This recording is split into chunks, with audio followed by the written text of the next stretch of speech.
Olá, muito boa noite para você, telespectador da Rede Vida. Venha, sente-se aqui com a gente, vamos conversar mais uma vez sobre política. E hoje o clima ferveu no PSDB.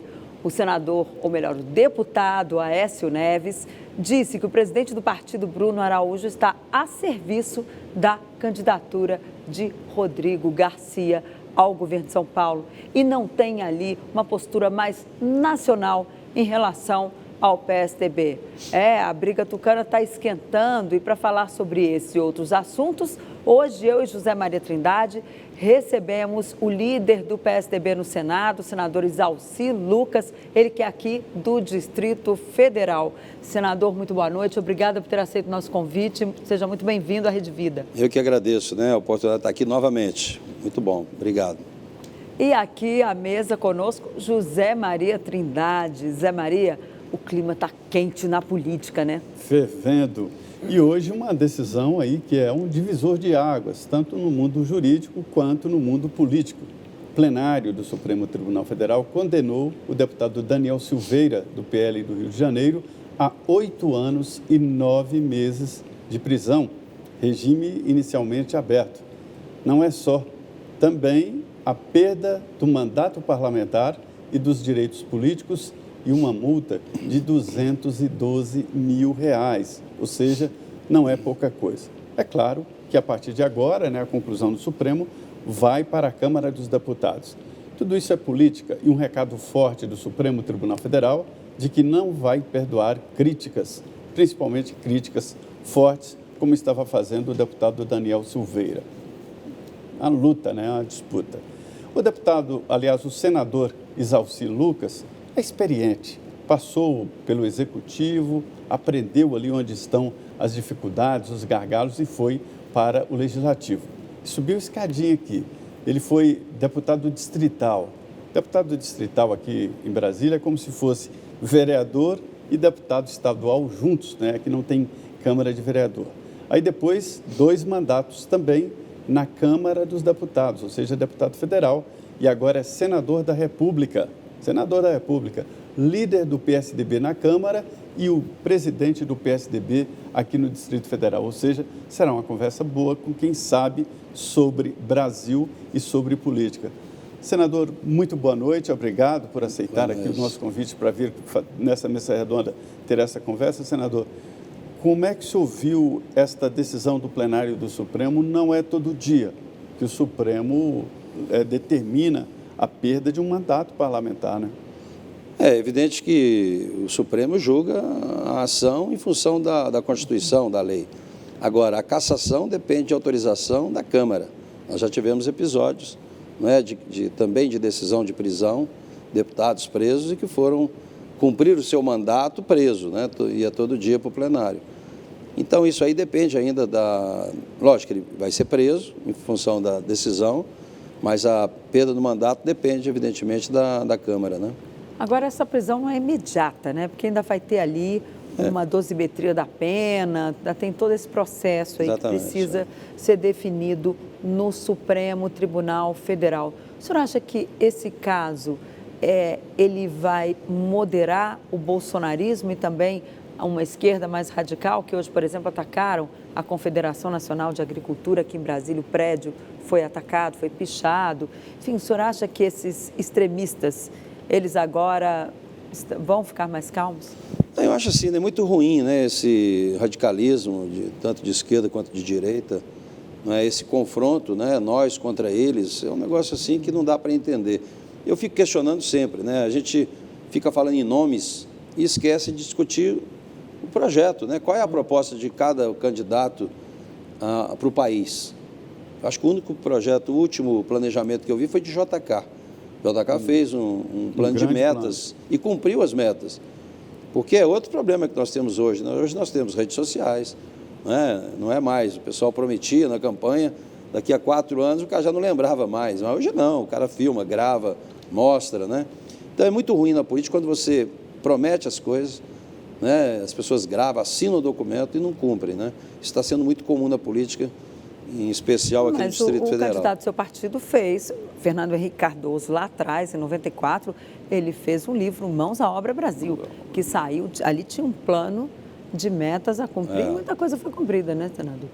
Infelizmente, né, o Brasil e a maioria dos estados, né, aqui também no Distrito Federal, por exemplo, nós já estamos no 5º secretário de Educação, como também já estamos no 5º ministro da Educação.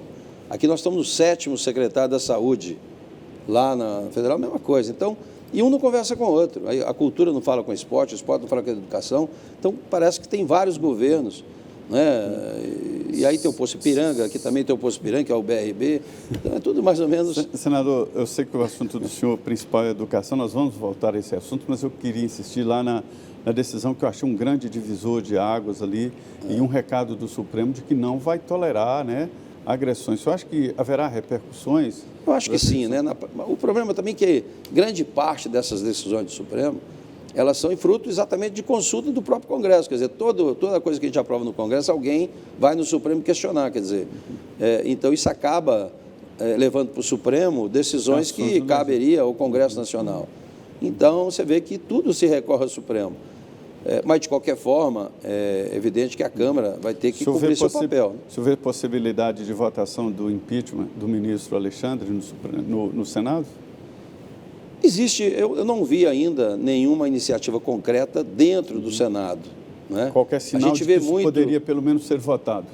Vai depender muito do presidente do Senado, que cabe a ele fazer a pauta, né, e colocar o impeachment na pauta, como também na Câmara. Se o presidente da Câmara não quiser o impeachment, não entra.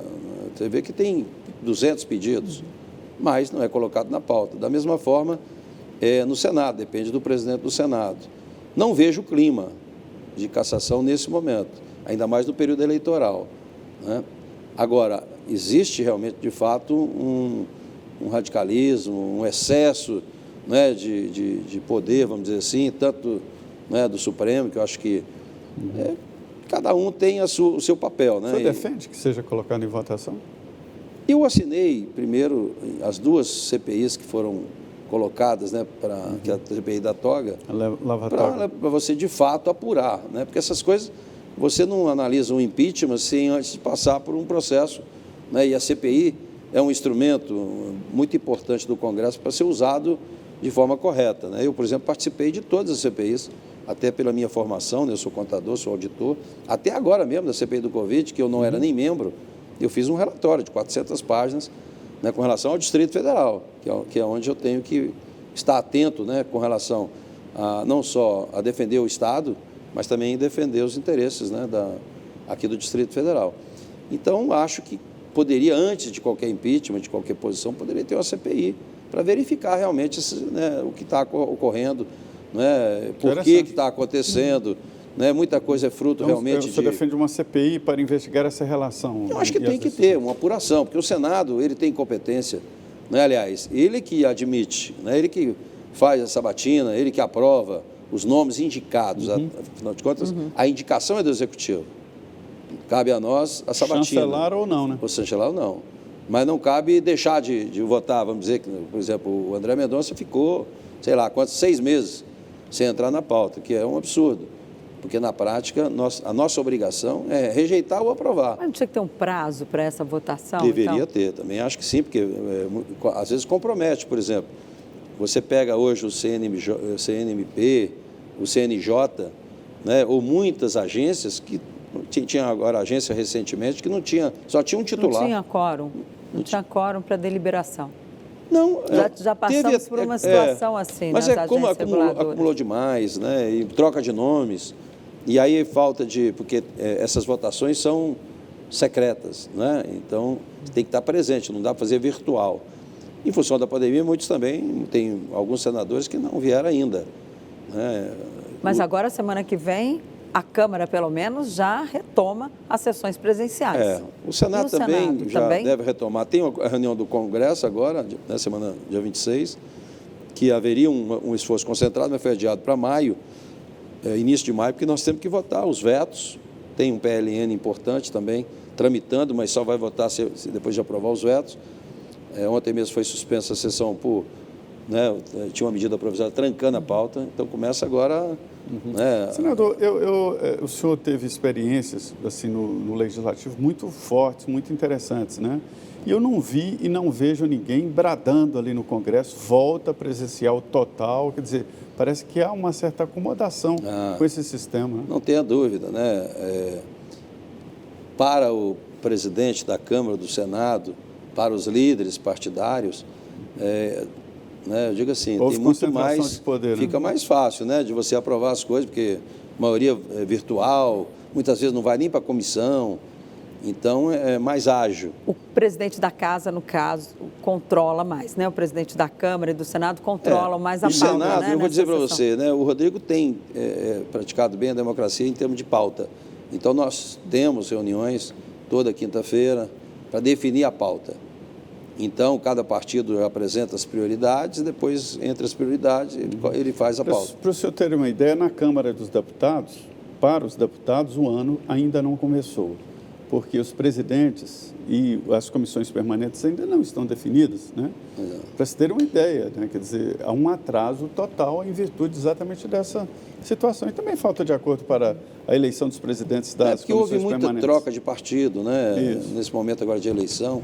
Essa questão de eleição de 2 em 2 anos compromete muito o legislativo, porque no primeiro momento você tem a eleição de prefeito, muitos deputados são candidatos a prefeito. Depois tem a questão da reeleição, ou candidatura à reeleição, ou próprio presidência e tal. Então, isso acaba comprometendo. No ano eleitoral, sempre há um problema de quórum. Por exemplo, agora, todo mundo campanha, né? E acaba comprometendo um pouco o quórum. O Zé Maria falou em atraso. Está muito atrasado a questão de dar transparência ao orçamento secreto. O presidente, a ministra Rosa Weber, tinha pedido ao presidente do Senado, Rodrigo Pacheco, que ele tornasse isso público, dissesse quem é o padrinho de cada emenda, né, ali dentro do orçamento secreto. O Congresso deu uma enrolada e até agora não apresentou esses números. Quando é que nós vamos desvendar este mistério das colocações aí, dos pedidos de cada parlamentar dentro daquela rubrica fechada? Pois é, foi um compromisso nosso, eu participei dessa última comissão do orçamento, se encerra agora, praticamente não teve posse ainda dos novos, mas nós definimos isso. Hoje o RP9 tem inclusive um sistema, né? E todo o recurso do RP9 tem que estar no sistema, indicando o beneficiário, quem solicitou. Mas isso vai do orçamento que vai ser feito esse ano? Não, que foi feito para 2022. O ano seguinte. Exato, para 2022. Realmente o que está pendente é o 2019, 2020, no período da pandemia, onde teve realmente... De 21 para 22 já tem o sistema e é obrigatório o cadastramento, né, de todas as emendas de RP9. É evidente que a questão do parlamentar, vários fazem questão de colocar. Ou seja, o que liberar esse ano a gente vai saber. Vai saber. Agora, só que as prefeituras podem pedir, inclusive, diretamente o RP9. Então, vai sair quem é que pediu, né, essa questão. Então, tem transparência 2022. Senador, essa história do orçamento aí coloca uma diferença muito forte aí na política, que é o Congresso dono do orçamento e liberando mais verbas até do que alguns ministérios. É uma posição confortável, é boa? Na prática, né, quem conduziu tudo isso e forçou isso foi o próprio Paulo Guedes. O Paulo Guedes disse que o Congresso Nacional é que tem que fazer realmente a definição do orçamento. Ele sempre defendeu isso, né? Então, por isso é que não houve nenhuma reação quando criaram o RP9 em 2019, com 36 bilhões. Isso é muito... Ficou por isso mesmo, porque o próprio governo 36, é que pressionou isso. 36 porque 15, né? 16 bilhões do chamado orçamento secreto da RP9, né? E outros... Não. De 2019 foi em torno de 34 bilhões de RP9 mesmo. Só da RP9. Agora, esse ano é 16. Esse ano é 16. Perfeito. Tá? Mas esse ano, inclusive, com o sistema agora tem que ser cadastrado. Mas 2019, 2020, para 2020 e 2021, teve essa questão que eu também estranhei muito, né, quando nasceu lá em 2019, como é que o próprio governo, né, atribuía ao Congresso a competência para definir, né? Então ficou uma loucura. Eu sou contador, né? Eu quando fui no Ministério E a ministra me disse, Alci, cara, para me comprar papel higiênico eu tenho que ir lá pedir autorização para o relator.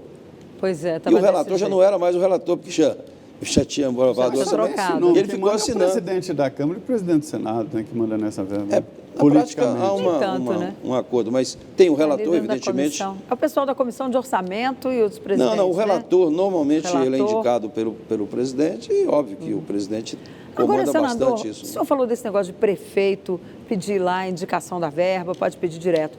Mas eu não entendi uma coisa. Quem define se essa verba vai ou não para determinada prefeitura É o relator. é o relator.